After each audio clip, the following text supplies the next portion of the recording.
In 2016, little did we know that the internet would be on the very precipice of discovering its newest musical genre, one with a long history of influences that would spin off into the creation of new subgenres and aesthetics. That genre was city pop.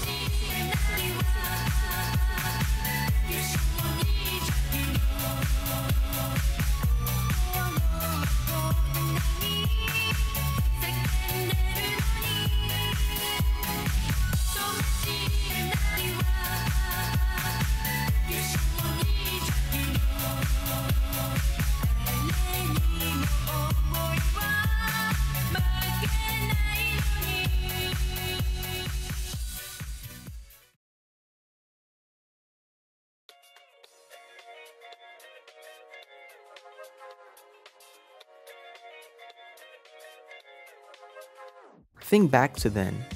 What do you remember being popular? What do you remember being the peak of internet culture? Was it Filthy Frank? Was it Leafy? Pokemon Go even? For me personally, it was discovering future funk that defined the year. The mashing of old Japanese 80s music with modern styles was something that I would have never anticipated. Another similar genre around that time was vaporwave. Now, most people get future funk and vaporwave mixed up. However, vaporwave nowadays is more of an aesthetic than a musical genre. Future funk is a genre of music that uses elements of funk, disco, and Japanese music with nostalgic influences. It's very upbeat, funky, and is usually associated with the aesthetic of 90s anime or consumer culture. It is usually a disco-like electronic remix of an older, obscure Japanese pop song set to 128 BPM. Whereas vaporwave is a micro-genre of electronic music, a visual art style, and an internet meme that emerged in the early 2010s. It is defined partly by its slowed-down, chopped and screwed samples of smooth jazz, elevator, R&B, and lounge music from the 1980s and 1990s. Vaporwave itself doesn't have to be Japanese at all, even though most memes and visual forms depict retro anime or random Japanese text. To understand future funk, you first have to know the samples behind said songs. Personally, since I was young, I've always been interested in 80s and 90s pop culture as well as Japanese culture, so a merging of both was always inevitable. This fascination resulted in discovering classic city pop musicians like Junko Yagami, Miki Matsubara, Maria Takeuchi, Tatsuro Yamashita, Taiko Onuki, and Tomoko Aran, to name a few.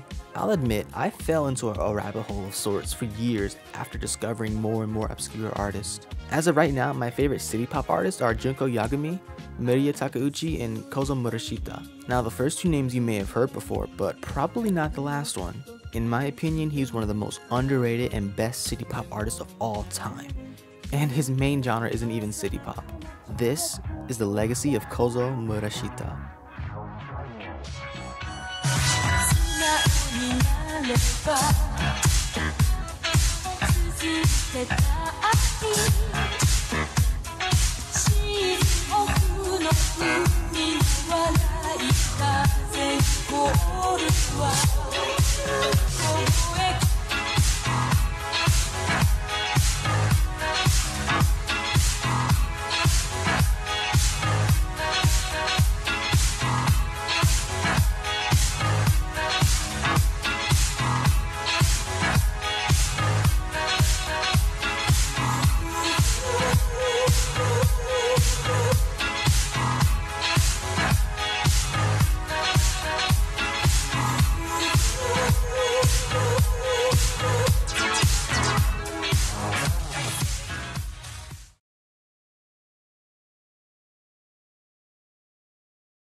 Kōzō Murashita was a popular 80s Japanese singer/songwriter born in Minamata City, Japan on February 28, 1953. Since his family ran a movie theater, he became familiar with film music from his childhood. From April 1959 to April 1965, he progressed from elementary to high school. In junior high school, he started playing the guitar under the strong influence of The Ventures, an American instrumental rock band, and Yuzo Kayama, a Japanese musician. In March 1968, he graduated from Minamata Daiichi Junior High School, transitioning to Chinsei High School. He joined the swimming club in high school and won the 100-meter breaststroke at the Chubu Kyushu tournament in his second year. In March 1971, he graduated from Chinsei High School and in April of the same year joined Nippon Steel, a metal manufacturing plant. Murashita aspired to participate in the Olympics but couldn't fulfill his dream, and in less than a year he left Nippon Steel and moved to Hiroshima where his parents live. In April 1973, he entered the Japan designer Gakuen Hiroshima campus. While studying design, he continued his musical activities on the side by creating friends through instrument shops and live music houses. In 1973, he produced his own single record, Hitori Pochi no Ame no Naka, or In the Rain Alone. In March 1975, he graduated from the Nihon Designer Gakuen College and joined the Yamaha Sales Corporation. In 1976, he attended the electric piano course at Yamaha Hamamatsu and began his work as a piano tuner. He also worked part-time at the hotel lounge after work. In 1979, he produced the album Each Wind. Around this time, he became the host of the 1984 radio program Tamu Tamu Time at the recommendation of the RCC radio director who felt the potential of Murashita's performance. In August 1979, he became the best artist in the Chugoku region at the first CBS Sony audition. He was active from 1980 to 1999, signed to Sony Music Japan.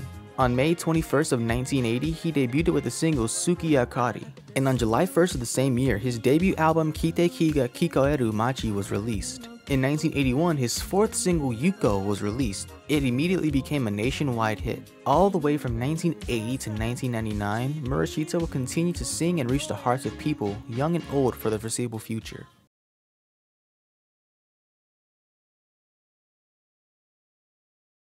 I believe the charm Murashita had was due to his kind, folksy appearance, contrasted with sorrowful melodies and lyrics, as he would often sit on a wooden stool with a guitar performing.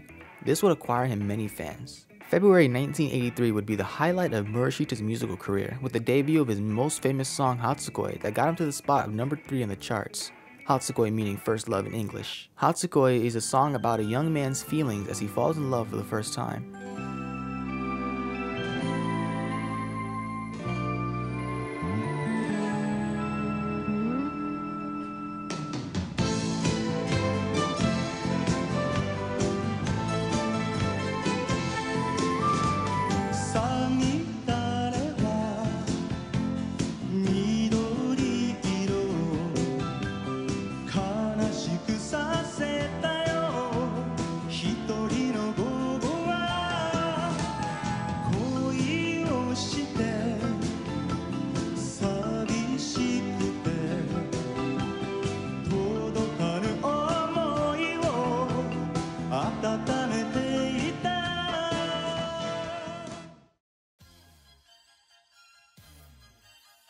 I have a personal obsession with Hatsukoi, one I can't really fully express. The discovery and search for Hatsukoi is something I personally regard as a bittersweet experience. Hatsukoi was the first time I had become aware of Murashita and his music. I first stumbled across it through Big Wave, a future funk artist, and their song Her Name is First Love Lady, a heavily edited and sampled version of Hiroko Mita's cover of Hatsukoi. Hatsukoi has been covered by a wide variety of artists such as Acid Black Cherry, a Japanese rock band, Chris Hart, an African-American J-pop singer, Samantha Lamb, a Cantonese artist, and most recently Nao Toyama, a Japanese musician. Nao did the 2017 cover of Hatsukoi for the romance anime Tsuki ga Kerai. Tsuki ga Kerai would not be the only anime Hatsukoi will be featured on. It would be the opening for the final episode of the 2000s anime Boys B, and the 9th ending for the anime Heaven's Lost Property. The song would continue to be a staple for artists to cover as a tribute to Murashita's passing and legacy.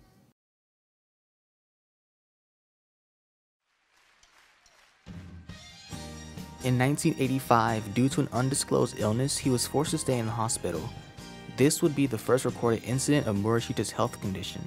On June 24, 1999, as he celebrated the 20th anniversary of his musical career, he was rushed to the hospital following a brain hemorrhage and tragically passed away suddenly. He died at the age of 46. Soon after his passing, multiple radio and television programs were broadcast to commemorate his legacy. There's a story of Murashita in March of 1991 dedicating a song called Akina to the artist Akina Nakamori, who at the time attempted suicide due to a complicated relationship. The song was meant to comfort and cheer up a girl who was lost in love. Now, from this point on, the rest of the story is a rumor, but I feel as if it would be fitting to go further into. Years later, Akina Nakamori was invited to an interview. When the interviewer mentioned the song to her, she was caught by surprise, and she said she didn't know anything about it. She was extremely happy and thankful to the point of tears. By that time, Kōzō Murashita had already passed away. It was this interview that prompted Akina to cover Murashita's Odoriko in 2003. It was her way to pay respect to Murashita, who dedicated a song to her in her darkest days. I believe this speaks a great amount for what kind of person Kōzō Murashita was. Even though the majority of us are from different parts of the world, born in different eras, Murashita's kindness can be clearly felt. This YouTube comment sums it up perfectly. Your masterpiece, First Love, tells us that we, human beings, never lose pureness as long as we have emotions that love somebody. More than 40 million views prove that.